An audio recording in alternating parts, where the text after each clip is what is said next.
Maayong adlaw sa tanan. Ani na punta para sa usa ka episode sa atong news channel, Abante City 2.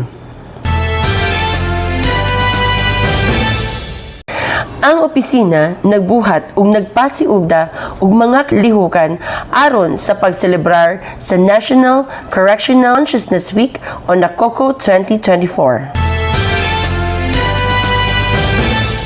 Information drive ug mass interview sa prisuhan, donasyon sa armchair, pagpanumpa sa mabag-o nga VPAs, ug seremonya sa paghuman sa TESDA.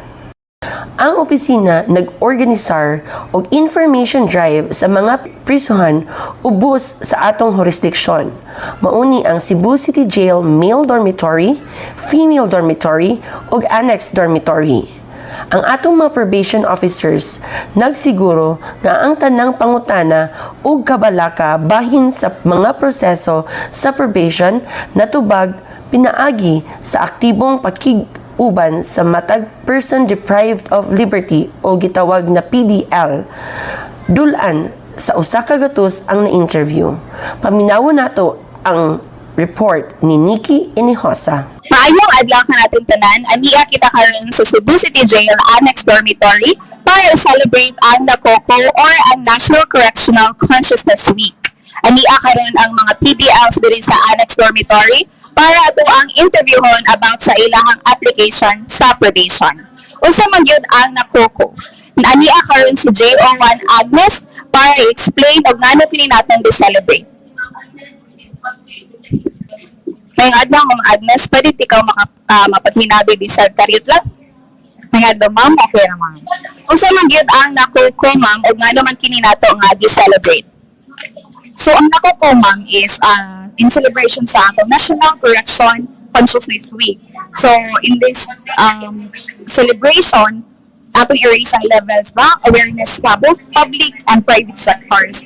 In celebration na tayong mga activities na pagalimuon sa atong mga jail para i-celebrar ang kanilang activity. Thank you kayo sa pagtubag sa akong pangutana. Salamat!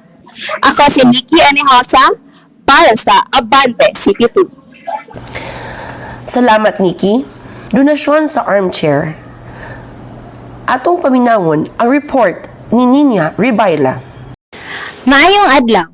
Aniya kita karon sa Lahog Night National High School para formal nga itunol ang 50 ka armchair nga gidonate sa mga kliyente sa Cebu City Parole and Probation Office number 2. Puyog nato karon ang atong mga probation officers ug ang mga maestra sa Lahog National High School.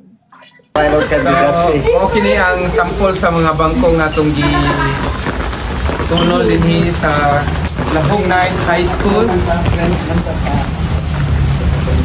Bato pa sa balao, dili makumpleto ang donation kung dili gid kini formal sa gadawaton sa gihatagan. Mga niya si Sir karon representing the principal, mao ni pirma sa deed of acceptance sa ato ang dokumento nga nakamatuod nga ang ato ang gidunay ila na sa nga gidawat sa eskwelahan sa Lahog Night High School. Ilalim sa programa sa opisina nga bangko para sa kaugmaon, aduna kitay duga nga nalikom nga 40 ka armchairs. Kini gidonate sa mga kliyente sa Cebu City Parole and Probation Office number 2 nga ato ang gihatag sa Tisa National High School. Gidawat kini sa maong eskwelahan pinaagi ni Ma'am Miriam Rotacchio ug Sir Roy Berdin Anduyan, mga magtutudlo sa maong eskwelahan. Ang opisina sa Cebu City Parole and Probation Office number 2 nagpasalamat sa mga maayong kasing-kasing sa mga kliyente nga midonar sa mga bangko. Kini dako gyud nga tabang para sa mga estudyante nga naningkamot para sa ilahang kaugmaon. Ug kini si Ninya Ribayla para sa Abante City 2. Usa sa program sa atong ahensya ang RJ o gitawag nato Restorative Justice. Nagpahigayon ang opisina og Project Amuma. Ilalom ani ang proyekto nga mao ang bangko para sa kaugmaon. Kani ang usa sa mga highlights sa NACOCO celebration. Ang mga probationers sa opisina naghimo og kausaban dili lamang sa ilang mga kaugalingong kinabuhi, kundi apil na sa kinabuhi sa uban pinaagi sa pagdonar og 50 ka armchair adto sa Lahug Night National High School ug 40 ka armchair sa Tisa National High School.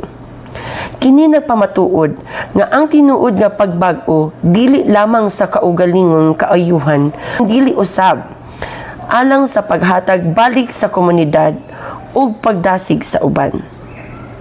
Pinaagi sa ilang gipakita nga positibong kausaban isip usa ka epekto nga nagpalig-on sa mga tao nga nagpalibot kanila. Sa laing bahin sa balita, pagpanumpa sa mga bag-o nga VPAs ug ang seremonya sa pagkahuman sa TESDA training, kini na report ihatod ni Charmaine Vega.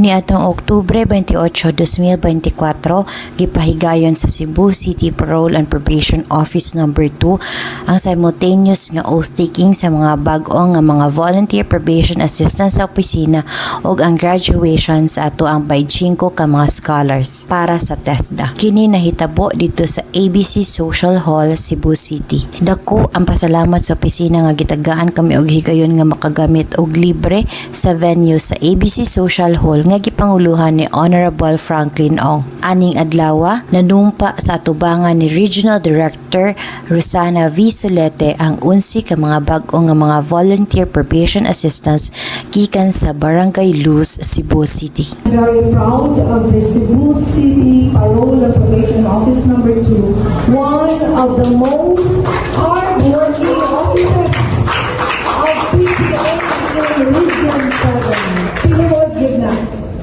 Pagkahuman sa oath-taking, gipahigayon sad ang graduation sa 25 ka mga scholars sa TESDA sa opisina.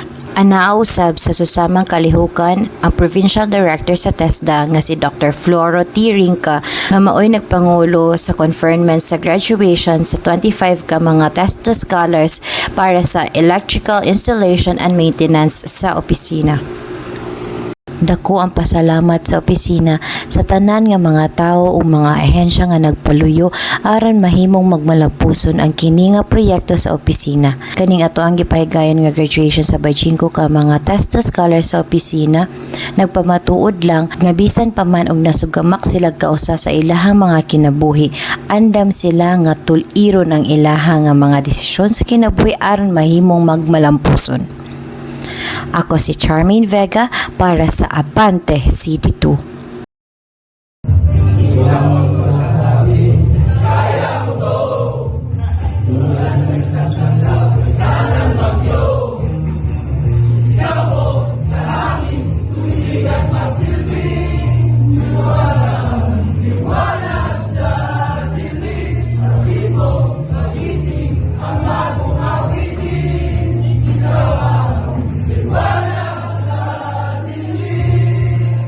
Mao kini ang atong Nakoko Special Report. Ako si Faith Kirsty Yam para sa Abante City 2.